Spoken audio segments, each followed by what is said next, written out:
हर समाज में जनता का रुझान जो है शिक्षा की ओर जा रहा है और हम लोग भी बहुत प्रयास करते हैं कि हमारे समाज में शिक्षा का बहुत ज़्यादा अभाव था, तो इस कारण जो है शिक्षा काफ़ी फैल रही है। और ये एक शिक्षक हैं, तो नगर निगम के अंदर ऐसे ही लोग जाने चाहिए जो अपनी बुनियादी समस्याओं को मजबूती से वहाँ पर उठा सकें। देखिए, सबसे पहले तो विकास की बात यही होगी कि जो अधूरे काम है वो इन्होंने पूरा करने का संकल्प लिया है और हम चाहेंगे कि हमें उम्मीद है इनसे कि ज़्यादा से ज़्यादा अपने काम में खरी उतरेंगे। जो 15-20 वोटों से हम हारे हैं 2 मरतबा में, हो सकता है कहीं ना कहीं हमारी कुछ खामियां रही, लेकिन इंशाल्लाह हम उस खामियों को दूर करने की कोशिश करें। कई लोगों को पर्चे दाखिल करने में बड़ी समस्याओं का सामना करना पड़ रहा है। जैसे कि अभी इन्होंने एक वो अकाउंट खोलने का करा, उसके लिए बहुत ज़्यादा भीड़ थी वहाँ पर, कई लोगों के अकाउंट नहीं भी खुले, हो सकता है कई लोग इसमें दाखिल ना भी कर पाएँ, तो इसमें काफ़ी समस्याएं हो रही हैं। पार्षद कैसी हो, पार्षद कैसी हो,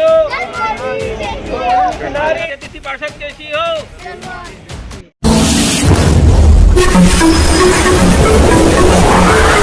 मैं एम नफीस रशीद, आप देख रहे हैं भारत न्यूज़ 247।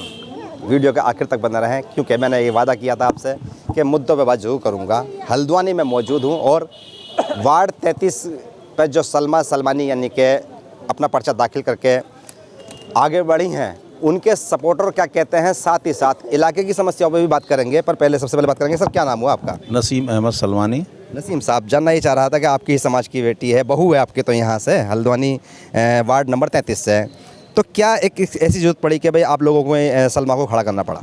देखिए, मैं हमारे मुन्ना सलमानी जी है, मेरे बड़े भाई हैं और काफ़ी हम लोग समाज के लिए हम लोग मिल करके और समाज के लिए काम करते हैं। तो अब हम लोगों की उम्र होने के खातिर हमारे बच्चों ने हमारे जज्बों को देखा और देखने के बाद उन्होंने भी कमर कसी कि हम लोगों को भी समाज की सेवा करना चाहिए। इन्हीं कारणों से हमारी जो सलमा हमारी बहू है, मोहित सलमानी की बीवी, तो कल मेरे पास फ़ोन आया तो मैंने कहा बेटा आप लोग का जज्बा है, आप महिलाओं में, नौजवानों में, कल मेरी कुछ नौजवानों से बात हुई घर में बैठकर, तो काफ़ी नौजवानों का समर्थन हमें मिल रहा है और बुज़ुर्गों का भी जन समर्थन मिल रहा है और महिलाओं का भी जन समर्थन हमें बहुत मजबूती के साथ मिल रहा है। इंशाल्लाह हम लोग आने वाली 25 तारीख को हम एकदम विजयी होकर के अपने वार्ड 33 में घुसेंगे। चलिए, ये तो इरादा आपका है, पर बात ये आती है कि भाई समाज को एक जताना जरूरी हो जाता है कि असल माजरा है क्या। मैं जहाँ तक जान पाया हूँ कि सलमा जो सलमानी है आपकी बहू, वे एक शिक्षिका भी है यानी कि टीचर हैं, तो क्या इसका फ़ायदा आपके वार्ड को मिलेगा सभासद होने के बाद? बिल्कुल 100% मिलेगा, क्योंकि अब जनता, हर समाज में जनता का रुझान जो है शिक्षा की ओर जा रहा है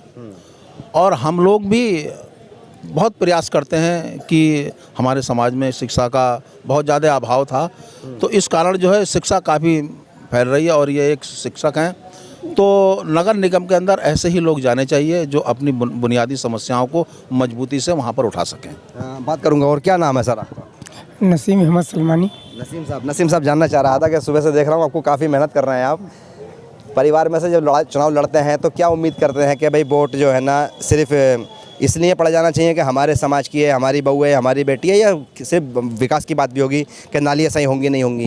देखिए, सबसे पहले तो विकास की बात यही होगी कि जो अधूरे काम है वो इन्होंने पूरा करने का संकल्प लिया है। अच्छा। और हम चाहेंगे कि हमें उम्मीद है इनसे कि ज़्यादा से ज़्यादा अपने काम में खरी उतरेंगे। कितना वोट पड़ता है वैसे आपके यहाँ पर? देखिए, वोट का तो मुझे ज़्यादा वो अंदाज़ा नहीं है, लेकिन आपका जो उम्मीद है मुझे ज़्यादा है इनसे। देखिए भाई, ये उत्तराखंड के लोग हैं, राजनीतिक लोग नहीं है, ज़्यादा तगड़ा बयान देंगे, जरा समझने की ज़रूरत है। बड़ा सिलो सिलो बोलते हैं। नन्हे सलमानी साहब है ना, मुन्ना सलमानी साहब। मुन्ना साहब, जानना ये चाह रहा था कि आपकी बहू है, आप भी 2 बार पहले चुनाव लड़ चुके हैं, क्या उम्मीदें हैं समाज से, सबसे, क्षेत्रवासियों से? और फिर आपसे एक सवाल मेरा यह है कि जनता बनबुलपुरा यानी कि जो कि इंदिरा नगर है, ख़ास करके वार्ड नंबर 33 की जनता वोट क्यों दे आपको, आपके परिवार को, आपकी बहू को?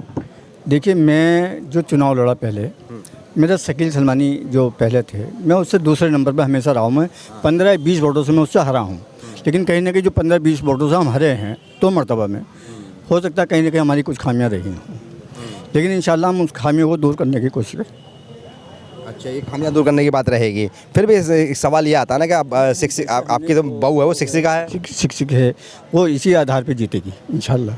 पढ़ाई लिखाई काम आएगी। बेशक। चलिए, और भी है काफ़ी लोग यहाँ पर हैं। एक सीनियर बुजुर्ग थे, मैं बात कर लेता हूँ। मैं और भी बात करूँगा काफ़ी लोगों से।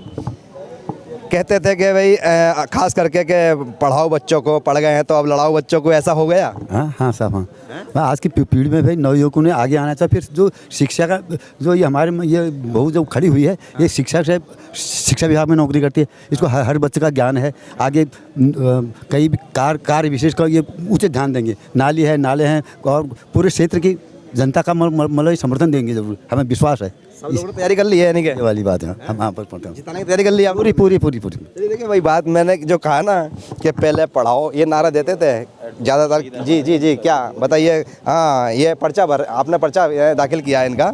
भाई ये वो वकील हैं जिन्होंने इनका पर्चा दाखिल किया। जानना ये चाह रहा था, पर्चे से थोड़े से मुतालिक बात कर लेते हैं। क्या क्या परेशानियाँ वैसे आई आपके? क्योंकि मैं सुन रहा हूँ कि कई सारी चीज़ें नई कर दी गई हैं। जी, इस बार जो है इधर लोकतंत्र का चुनाव चल रहा है हमारे राज्य में, उत्तराखंड राज्य में, और इसमें कई लोगों को पर्चे दाखिल करने में बड़ी समस्याओं का सामना करना पड़ रहा है। जैसे कि अभी इन्होंने एक वो अकाउंट खोलने का करा, उसके लिए बहुत ज़्यादा भीड़ थी वहाँ पर। कई लोगों के अकाउंट नहीं भी खुले, हो सकता है कई लोग इसमें दाखिल ना भी कर पाएँ। तो इसमें काफ़ी समस्याएं हो रही हैं।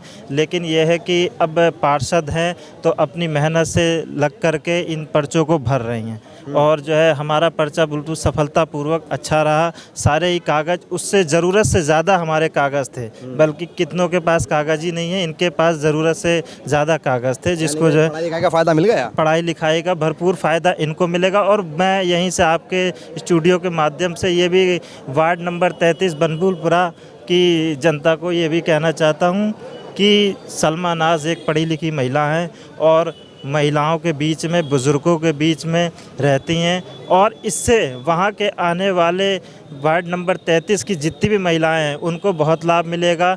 चाहे वो शिक्षा का स्तर हो, चाहे वो रोज़गार का स्तर हो, चाहे सरकार की योजनाओं का स्तर हो। क्योंकि हमारे नगर में जो भी वार्ड में जो नगर निगम द्वारा या सरकार द्वारा जो योजनाएं बनाई जाती हैं वो पार्षद ही बताता है।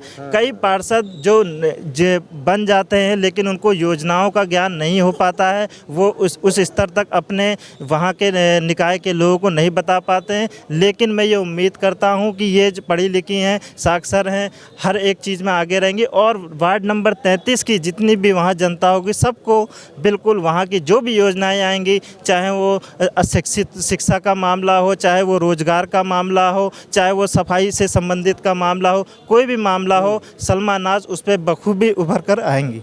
मेरी शुभकामनाएं हैं। शुभकामनाएं दे रहे हैं वही वकील साहब हैं। जब पर्चा भरा और एक शिक्षिका का भरा तो पेपर ज़्यादा होंगे, क्योंकि बात यही है ना जो मैं कह रहा था अभी, कि पहले तो नारे लगते थे। मैं पसमंदाओं के प्रोग्राम ज़्यादा कवर करता हूँ ना, तो इसलिए मुझे मालूम है। पहले नारे लगते थे पसमंदाओं के संगठनों के, चाहे उसमें सलमानी समाज का या सैफ़ी अंसारी मंसूरी कोई भी संगठन क्यों ना हो, कि पढ़ाओ बच्चों को, पढ़ाओ। अब पढ़ गए हैं बच्चे तो लड़ भी रहे हैं। इसीलिए शायद कहते थे पहले के लोग संगठित होकर कि संघर्ष करना ज़रूरी है, पढ़ना ज़रूरी है, और अब पढ़ गए हैं तो लड़ेंगे भी। अब सभासद का चुनाव है, आगे चेयरमैन का भी देखा जाएगा। तो बहरहाल पहले पढ़ना ज़रूरी है, तभी तो लड़ना है। मैं एम नफीस रशीद, आप देख रहे थे भारत न्यूज़ 247।